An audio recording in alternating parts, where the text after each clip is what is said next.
Kolkata RG Kar medical കോളേജിലെ PG doctor അതിക്രൂരമായി ബലാത്സംഗത്തിനിരയായി കൊല ചെയ്യപ്പെട്ട സംഭവം പശ്ചിമ ബംഗാളിലെ തൃണമൂൽ കോൺഗ്രസ് സർക്കാരിനെതിരായി പ്രതിഷേധത്തിന്റെ സുനാമികൾ സൃഷ്ടിക്കുകയാണ്.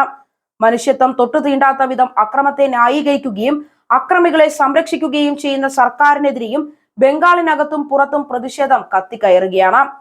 IMA നേതൃത്വത്തിൽ ഇന്നലെ രാജ്യവ്യാപകമായി നടന്ന സമരം കേരളത്തിൽ സമ്പൂർണമായിരുന്നു.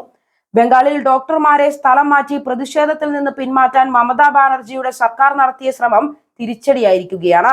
കൊല ചെയ്യപ്പെട്ട ഡോക്ടർക്ക് നീതി വേണമെന്നാവശ്യപ്പെട്ട് കൊൽക്കത്തയിലെ ലോകപ്രസിദ്ധമായ സാൾട്ട് ലേക്ക് സ്റ്റേഡിയത്തിൽ ചിരവൈരികളായ ഫുട്ബോൾ ക്ലബ്ബുകൾ മോഹൻ ബഗാനും ഈസ്റ്റ് ബംഗാളും ഒന്നിച്ചത് പ്രതിഷേധത്തിന്റെ ആഴം വ്യക്തമാക്കുന്നതാണ്. പ്രതിഷേധം മുന്നിൽ കണ്ട സ്ഥലത്ത് നിരോധനാജ്ഞ പ്രഖ്യാപിച്ചുവെങ്കിലും ക്ലബിന്റെ ആയിരക്കണക്കിന് ആരാധകർ അത് കാര്യമാക്കിയില്ല. നീതി വേണമെന്ന മുദ്രാവാക്യവുമായി പോലീസുമായി ഏറ്റുമുട്ടിയ അവർ അക്രമവും അരാജകത്വവും പിടിമുറുക്കിയിരിക്കുന്ന ബംഗാളിന്റെ ഇപ്പോഴത്തെ അവസ്ഥയോടാണ് പ്രതിഷേധിച്ചത്. തൃണമൂൽ കോൺഗ്രസുകാരുടെ അക്രമങ്ങൾക്കും മമതാ സർക്കാരിന്റെ അടിച്ചമർത്തലുകൾക്കുമെതിരെ വരും നാളുകളിൽ വൻ പ്രതിഷേധമുയരുന്നതിന്റെ വ്യക്തമായ സൂചന കൂടിയാണിത്. 31-കാരിയായ വനിതാ ഡോക്ടർ ബലാത്സംഗത്തിനിരയായി കൊല ചെയ്യപ്പെട്ടത് ആത്മഹത്യയാക്കി മാറ്റാനാണ് തൃണമൂൽ കോൺഗ്രസിന്റെയും സർക്കാരിന്റെയും പിന്തുണയോടെ ആശുപത്രി അധികൃതർ ശ്രമിച്ചത്. ആശുപത്രി അടിച്ചു തകർത്തും ഡോക്ടറെ കൂട്ടബലാത്സംഗത്തിന് ഇരയാക്കിയതും തൃണമൂൽ കോൺഗ്രസ് ഉൾപ്പെടുന്നവരാണ് എന്നതാണ് ഇതിന് കാരണം. കൊല ചെയ്യപ്പെട്ട യുവതിയുടെ വീട്ടുകാരെ സ്വാധീനിച്ച് കേസ് ദുർബലപ്പെടുത്താനുള്ള ശ്രമവും സർക്കാർ നടത്തി. എന്നാൽ യുവതിയുടെ വീട്ടുകാർ ഇതിന് വഴങ്ങിയില്ല. സർക്കാരിന്റെ സഹായധനം സ്വീകരിക്കാനും അവർ തയ്യാറായില്ല. അക്രമികൾക്ക് കൂട്ടുനിൽക്കുകയും അന്വേഷണം അട്ടിമറിക്കാൻ ശ്രമിക്കുകയും ചെയ്ത പോലീസിൽ നിന്ന് കേസ് CBI ഏറ്റെടുക്കാതിരിക്കാൻ സർക്കാർ പരമാവധി ശ്രമിച്ചെങ്കിലും കൊൽക്കത്ത ഹൈക്കോടതിയുടെ ഉത്തരവ് ഇതിന് തിരിച്ചടിയായി മാറി. കോടതി ഉത്തരവ് പ്രകാരം അന്വേഷണം ഏറ്റെടുത്ത CBI ആരോപണ വിധേയരായ വമ്പന്മാരെ കസ്റ്റഡിയിലെടുത്ത് ചോദ്യം ചെയ്തു വരികയാണ്. ഇതോടെ കൂടുതൽ പേർ അറസ്റ്റിലാവുകയും ചെയ്യും.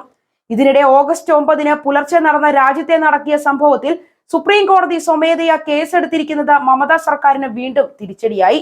കോളേജിലെ സെമിനാർ ഹാളിലാണ് ഡോക്ടറുടെ മൃതദേഹം കണ്ടെത്തിയത്. ശരീരമാസകലം മുറിവേറ്റിരുന്നു. ക്രൂരമായ ലൈംഗിക പീഡനത്തിനിരയായി എന്ന് പോസ്റ്റ്മോർട്ടത്തിൽ കണ്ടെത്തിയതോടെയാണ് പ്രതിഷേധങ്ങൾക്ക് തുടക്കമിട്ടത്. പ്രതിഷേധം നിയന്ത്രിക്കാനാവാതെ വന്നതോടെ ജനങ്ങളെ തെറ്റിദ്ധരിപ്പിക്കാനും മുഖ്യമന്ത്രി മമതാ ബാനർജി ഒരു ശ്രമം നടത്തി. സംഭവത്തിൽ പ്രതിഷേധിച്ച് മമത രംഗത്ത് വന്നത് ഒരു നാടകമായിരുന്നു.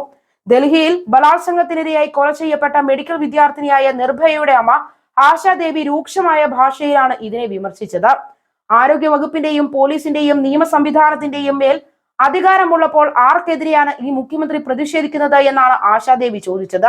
ഓരോ ഇന്ത്യക്കാരനും നാണക്കേട് കൊണ്ട് മുഖം മറയ്ക്കണമെന്നും കേസ് അന്വേഷണം പ്രധാനമന്ത്രി നേരിട്ട് വിലയിരുത്തണമെന്നും ഗായിക KS ചിത്രയും പ്രതികരിച്ചിരിക്കുകയാണ്. ഇപ്പോഴത്തെ വനിതാ ഡോക്ടറുടെ കൊലപാതകം ഒറ്റപ്പെട്ടതല്ല. അക്രമങ്ങളുടെയും കൊലപാതകങ്ങളുടെയും ഒരു പരമ്പര തന്നെയാണ് 12 വർഷത്തിലേറെയായി മമതാ ബാനർജിയുടെ ഭരണത്തിന് കീഴിലുള്ള ബംഗാളിൽ നടന്നിട്ടുള്ളത്. സ്വന്തം പാർട്ടി നേതാക്കളും അണികളും അടങ്ങുന്ന കൊടും ക്രിമിനലുകളെ എന്ത് വില കൊടുത്തും സംരക്ഷിക്കുക എന്നതാണ് മമതയുടെ നയം. 3.5 പതിറ്റാണ്ട് കാലം നീണ്ട ഇടതു ഭരണത്തിന് അന്ത്യം കുറിക്കാനാണ് മമതയെ ജനങ്ങൾ അധികാരത്തിലെത്തിയത്. എന്നാൽ ഒരു പതിറ്റാണ്ട് കൊണ്ട് തന്നെ മമതാ ഭരണത്തിൽ ബംഗാൾ നരകമായിരിക്കുകയാണ്. മമത പോറ്റി വളർത്തുന്ന പാർട്ടി ക്രിമിനലുകൾ ഒഴികെ മറ്റെല്ലാവരും ഈ ഭരണത്തിനെതിരായിരിക്കുന്നു. തൃണമൂൽ സ്വേച്ഛാധിപത്യത്തിന്റെയും അന്ത്യം അടുത്തിരിക്കുന്നു എന്നതാണ് ഇപ്പോഴത്തെ പ്രതിഷേധങ്ങളും കാണിക്കുന്നത്.